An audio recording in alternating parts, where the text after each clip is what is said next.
I know that you guys are busy, but as you would see, if you looked at her and not her chart, Bailey is not a boy.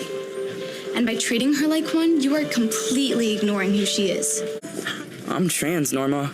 And everyone at school knows, and everyone at home knows. And being here, it's like a whole new place. Nightshade's pronouns are they, them. He or she just doesn't fit who I am. My apologies. Please switch their piece.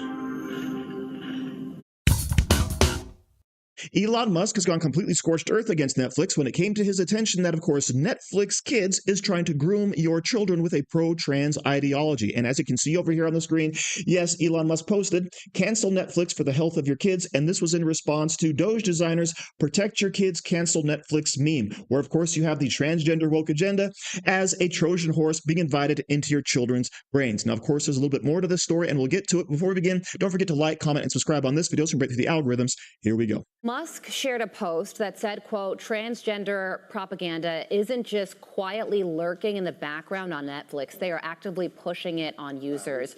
Joining me now to react is Fox News contributor Joe Concha. Joe, what do you think about this? Well, Carly, you know, you have a child. Todd has kids. I have kids at young ages. And the fact that Netflix would go down this road, it's just a whole bowl of wrong. And Elon Musk has more followers, I think, on Twitter than anybody in the world. So this is really going to have an impact. We're now seeing mass cancellations. And I'm not about cancel culture, but I could see why parents across the country are saying, I don't want my kid exposed to this stuff. I just don't understand why they would go down this road. But that goes back to the kind of people they hire. And this is what we're seeing now as a result. So, yeah, I just don't understand why, if you're Netflix, just give us good programming. Give us the type of stuff that we want to watch. My wife loves the Sullivan Crossing and Virgin River. Fine, that's great.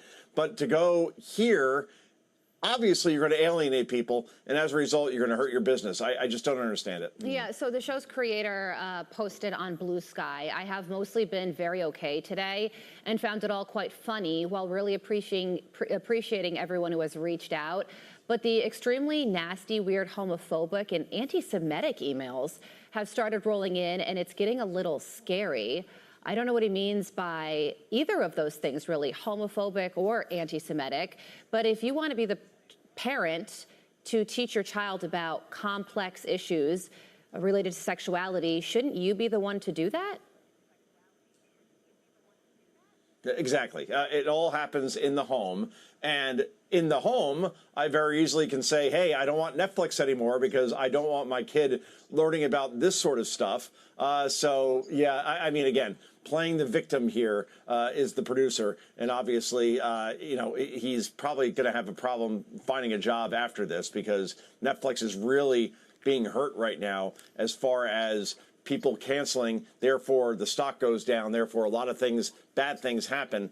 I just don't understand why Netflix would go down this road when they have so much other great stuff on that site. Well, and that, of course, is what this is all about. There is no reason why these shows with these messages should be available to children on your platform. Because when parents log in and say, hey, kids, go ahead and watch a show because this is Netflix for kids, everything's going to be fine. No, it's not. And we're not even saying necessarily you have to get rid of this stuff from Netflix entirely. Just don't put it in your kids section, right? And of course, the good point brought up there over on Fox News is that, yes, parents should be the one in charge of deciding when and in what capacity all of these topics are approached with our own children. But of course, then you have to understand all of these topics are actually sexual in nature, and there's no reason why any children's show should have any of this stuff in it. What happened to the good old days when children's shows were all about teaching kids how to read and write and do math, right? Maybe a little bit of history, things that are benign and actually good for the education of young children. Instead, of course, you have to get this culture war garbage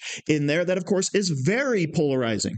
And for a little bit different bit of perspective on this, I wanted to look at this Variety article. Elon Musk wages all-out Netflix cancellation war over streamers' alleged woke bias and kids shows with LGBTQ plus characters. All right, and down here you can see Elon Musk, a self-proclaimed free speech absolutist, has launched an effort urging his 227 million followers on X to cancel Netflix. And notice the subtle dig there. Elon Musk, a free speech absolutist. Why in the world would he then be calling for Netflix to be canceled? Okay, because what you don't understand about free speech is that it really just protects citizens against the government. It doesn't mean we have to agree, promote, or subscribe to any company that goes against our personal beliefs. And of course, as a big corporation, you'd think that Netflix would get on board with this idea if they want to, of course, maximize their profits. But back over here, in the past 3 days, conservative-leaning billionaire has posted and reposted calls to cancel Netflix. Yeah, conservative-leaning. Elon Musk is anything but. We know he's a left-leaning individual. He just happens to agree with free speech and is very much against the trans ideology ever since his own son was actually brainwashed into believing all of this garbage. But of course, down here we can see that, yes, Musk's anti-Netflix efforts kicked off on Tuesday. Musk posted, "This is not okay," and quoting the right-wing activist account Libs of TikToks, where, of course, a clip was resurfaced showing Dead End's Paranormal Park, in which the propaganda says he is transgender, okay? And just to be totally clear, this show has a Netflix rating of TVY7. So in other words, it's approved for 7-year-olds. So why in the world would you want to have your 7-year-old, your young child, receiving this ideology? Oh, that's right, because it's a mind virus and they want to brainwash our children. Now, let's go ahead and talk about this for a little bit. A lot of these clips, a lot of these shows are actually several years old at this point. All right, all of this stuff has already been covered. It is just now resurfaced. And what makes this interesting is why it is actually resurfaced. And that's because the creator of the show, Dead End Paranormal Park, actually decided to go on a tirade on Twitter after Charlie Kirk's death. So here we have Keir Starmer, the completely useless Prime Minister of England, saying, "Yes, my thoughts this evening are with the loved ones of Charlie Kirk." This, of course, is directly after Charlie Kirk's murder/assassination. And then down here we have Hamish Steele, who's the creator of the show we just mentioned. "Why the F are you even commenting on this dickhead? You sympathy for any of the families being slaughtered by your weapons, but a random Nazi gets shot and it's a public statement. You're such an effing evil shite." So this person, who's the creator of a show that is, of course, on Netflix that has all this trans ideology in it, he decides to come out and say, "Hey, guess what? Charlie Kirk is a Nazi, and by implication, he deserves exactly what he got." All right, so of course, he makes these comments, they get discovered, we start looking into his actual works, and guess what? It's full of a whole bunch of lefty garbage. Now, I myself actually did cancel my Netflix account a long time ago because I didn't agree with all this leftist garbage, and I hope a lot of other people follow suit. And I also hope that Netflix takes this into account and changes their programming and gets rid of this stuff from the children's section. So thank you very much for watching. Don't forget to like, share, comment, subscribe, and say hi to your mom for me. Do you like t-shirts? Of course you do. And now you can support the channel by buying an Angry Teacher t-shirt designed by me, Angry Teacher. So if you like America, if you like freedom, if you like liberty, then go ahead and click the link in the description, where all designs, of course, are 100% mother approved. So enjoy yourself and find something you like today.